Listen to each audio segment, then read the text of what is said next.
So the next time an unexpected silence makes you tense, makes you check over your shoulder, makes you reach for your phone just to have some sound in the room, understand what's actually happening underneath that reaction. You're not being paranoid, and you're not imagining things.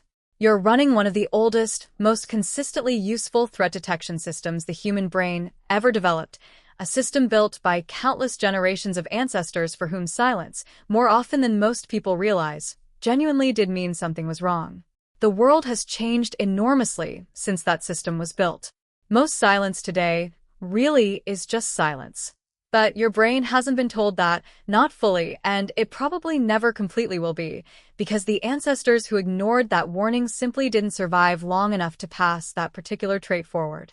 So the next time silence falls somewhere unexpected and your chest tightens just slightly for no clear reason, you'll know exactly what's happening. That's not fear malfunctioning. That's fear working precisely as intended, still standing guard, exactly like it always has. Have you ever felt that specific kind of unease in total silence, and did you ever figure out what caused it? Let me know in the comments. And if you want to know why humans specifically fear the dark and what your ancestors were actually listening for in it, that video's right here. See you in the next one. This is genuinely important to understand about your own reactions today. That uneasy feeling in a silent house, that tension when a conversation suddenly stops, that urge to turn around when footsteps behind you go quiet, none of it means something is actually wrong most of the time. It means your ancient threat detection system is doing exactly what it was built to do, erring heavily on the side of caution, because for the overwhelming majority of human history, that bias toward caution is precisely what kept enough humans alive long enough to eventually produce you. There's one more piece of this worth mentioning because it explains something almost everyone has experienced but rarely thinks about consciously. Many people report actively avoiding complete silence in their daily lives without ever really examining why. Background television, left on for company. Music playing while working alone.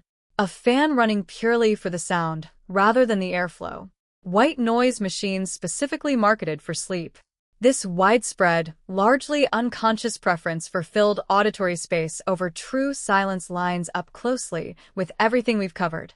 If silence has been quietly flagged by your nervous system as a potential threat indicator across the entirety of human evolutionary history, then constantly surrounding yourself with low-level, non-threatening background noise functions as a kind of ongoing reassurance signal, telling your ancient alarm system that the environment is behaving normally and nothing requires urgent attention.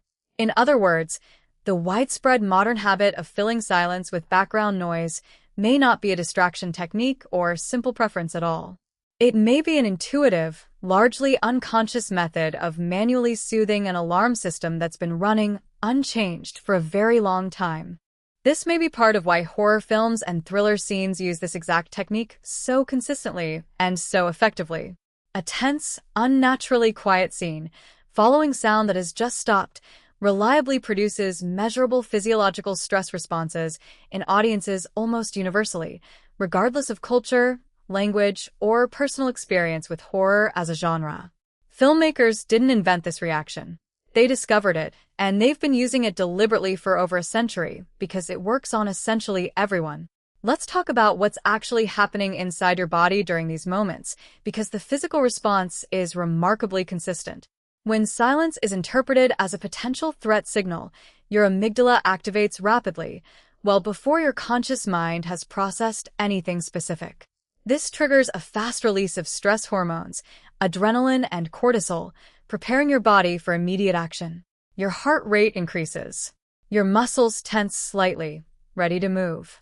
Your pupils may dilate slightly to take in more visual information.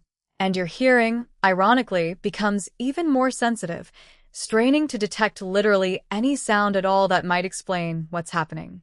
This kind of collective silence, sudden and total, may have been one of the most reliable nonverbal danger signals available to early human groups, arguably more reliable than any single alarm call because it represented the instant, synchronized reaction of every member of the group at once. You can actually observe a faint echo of this today in ordinary social situations. Notice how an unexpected silence falling over a group of people, a conversation that suddenly stops, a room that goes quiet all at once, tends to create a small, immediate sense of unease or tension, even when the reason is completely mundane. Your brain doesn't fully know that. It's still running a very old script that says sudden group silence usually means something. There's another layer worth covering, and it's a bit more unsettling. Some researchers have proposed that humans developed a specific sensitivity not just to silence itself, but to silence following a sound that should have continued. Think about the difference between walking into a naturally quiet forest clearing versus hearing footsteps behind you that suddenly stop. The first is just an absence of noise. This is sometimes described as sensory deprivation stress, and it isn't limited to complete silence in nature.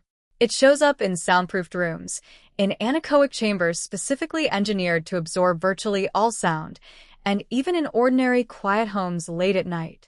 Several people who have spent time in fully anechoic chambers, the quietest man-made spaces on Earth, report the experience becoming genuinely distressing within minutes, some describing an overwhelming urge to leave the room almost immediately, even though nothing in the space poses any actual threat. Without external sound to process, the brain often starts generating its own internal noise. Some people report hearing their own heartbeat uncomfortably loudly. Others report ringing, buzzing, or a strange pressure sensation. This isn't imagination. It's very likely your threat detection system, finding itself with no external data to analyze, turning its sensitivity up as far as it can go, searching for any signal at all. Now here's where this connects to something even deeper. Your ancestors didn't just fear silence individually. They feared it as groups, and that group-level fear response might be even more deeply wired than the individual one. Early human groups relied heavily on constant low-level vocal and environmental communication to maintain group cohesion, especially at night.